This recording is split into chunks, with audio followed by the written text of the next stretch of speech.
James Upton, Pro Boxing Fans, joined by Jimmy Tibbs. Jimmy, how you doing? Lovely, thank you, James. We're here at Paul Zedon's book signing. He wrote your autobiography. Yeah. What was your highlight whilst writing the book? The highlight was going back memories, I suppose, and being around someone like Paul who knew his job. We got through it, went back through the old days, and it was quite uplifting, to be honest with you. But it made me a bit sad that things didn't work out like I wanted them to, but I suppose that's the way life is. What didn't work out one way, worked out as another way as a trainer. First of all, tell me quickly about your encounters with Muhammad Ali. I met Muhammad Ali at White City Stadium in 1966. I was 19 years of age, and they asked me, the person that come down to see me said, "Jim, I've got to take you up to White City because you're sparring with Muhammad Ali." Now I knew they got that wrong because I was only a novice, light middleweight, light heavyweight. So I said, "Okay, you had to take me home to get me gear." So I got all your gear in the back. That's how he forgot me protector, this fella. So I said, "Yeah, okay." Like, we goes up there, and I was with Mickey Duff and Terry Lawless, as well as a couple of my friends. So to Muhammad Ali, really thinking about it, it must have been a little bit of infringement to his training camp, but he was the type of fella could handle all that, because he was Muhammad Ali, and he made me feel very comfortable. He didn't take no liberties with me. When they said, "Do you want to spar with Muhammad Ali?" I said yes, but I thought I've got to keep on my toes here. But looking back on it, because remember I was only 19, looking back as a full-grown man now, an elderly man, I know that he wasn't going to go out there to hurt me, and he never hurt me. In fact, I didn't even land a punch on him. I thought I did, because he hit the deck, but I thought, did I hit him? I can't remember hitting him. But that photo went all around the world. That's why he done it. So he's dead now, but I was proud to share the same ring with the great Muhammad Ali. What was it like to share the ring with him as such a young man?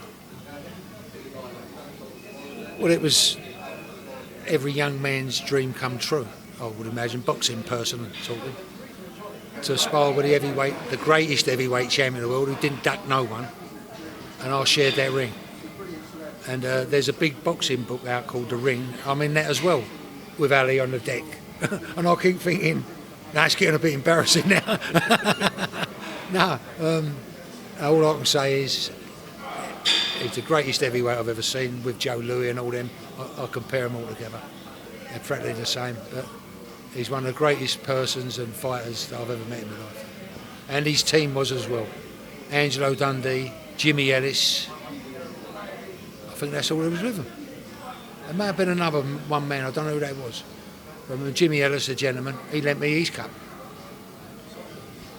Very successful trainer you've been, but who's been the hardest trainer you've had in your career? The hardest trainer? So can you say that again? Who's been the hardest fighter, you mean? Hardest in the gym, hardest trained. Oh, the hardest fighter who's a trainer, who I've trained. Well, they're all different. See, when you say hardest, I don't let no one train harder than what they've got to. As long as they're doing the job right, you might get one fighter who likes half a dozen rounds, and he says to me, "Jim, that's enough," and I'll think, yeah, you don't have to box 12 rounds every day. You've got a championship fight, no, you don't have to do that. You've took my words out of my mouth, you don't know how to do it, but you got it right. He's thinking right.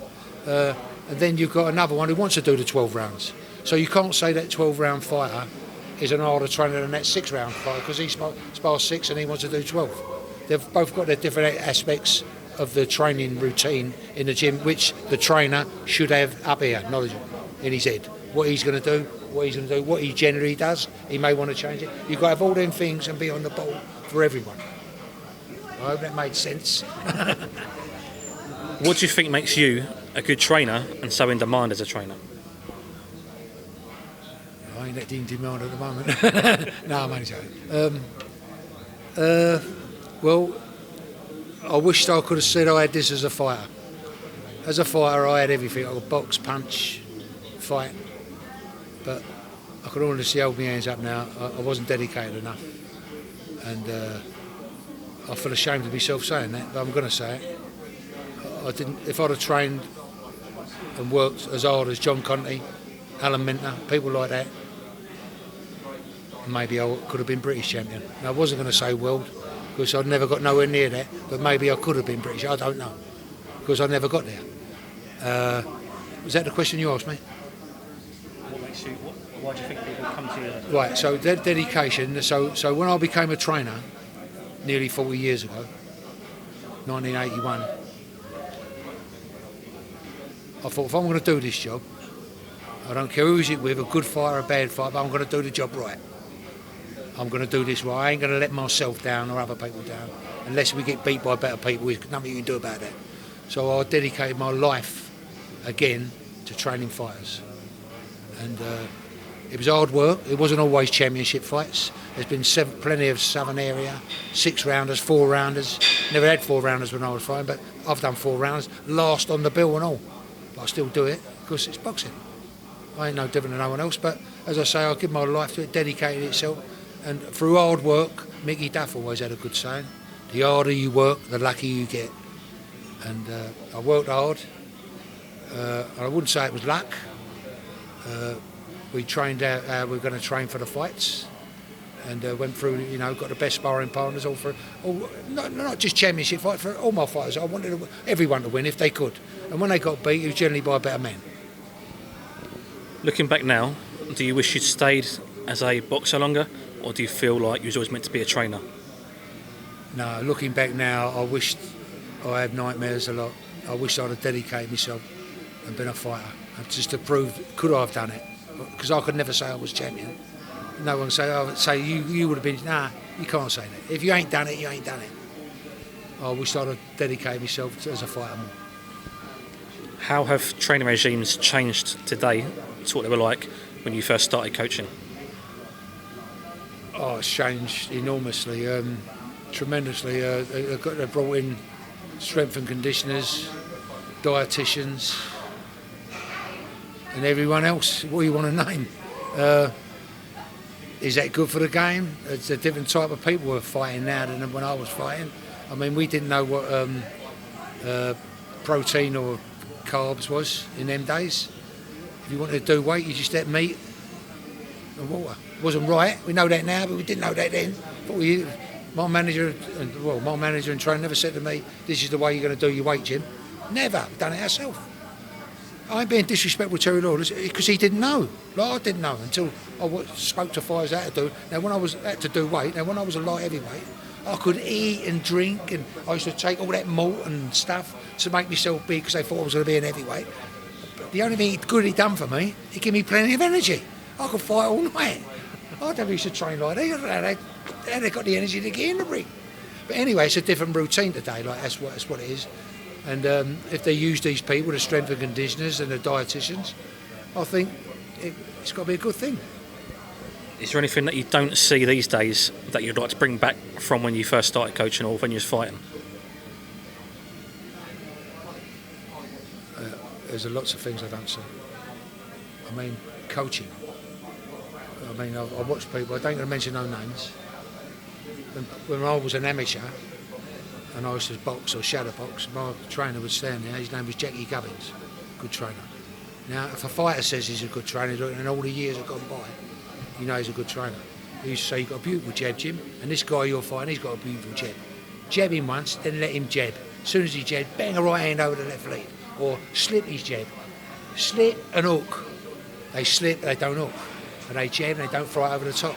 They wait, they get a clean shot. And they very rarely get that. All them little tips like that, there's thousands of them, little tips, coaching tips, I don't see no more.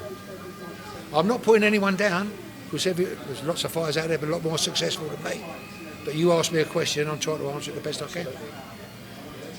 You can still be found working the corners these days as a cutsman. After so long in the sport, what motivates you to still be working in the sport? What motivates me, the sport's been good to me, even though I didn't make it as a champion. But the sport's been good to me. I've met a lot of wonderful people in the sport, amateur and pro, and I just love the game. I love boxing, and I love the people who are involved in it, whether they're champions or whether they're 6-rounders or 4-rounders. I like to see them walk up them steps, and I feel, go on, son, you've got a lot of bottle to get up there, mate. There ain't a lot of people can do that. That's what I think. Jimmy Tibbs, thank you for your time. We've been pro boxing fans. It's a pleasure, James. Appreciate it.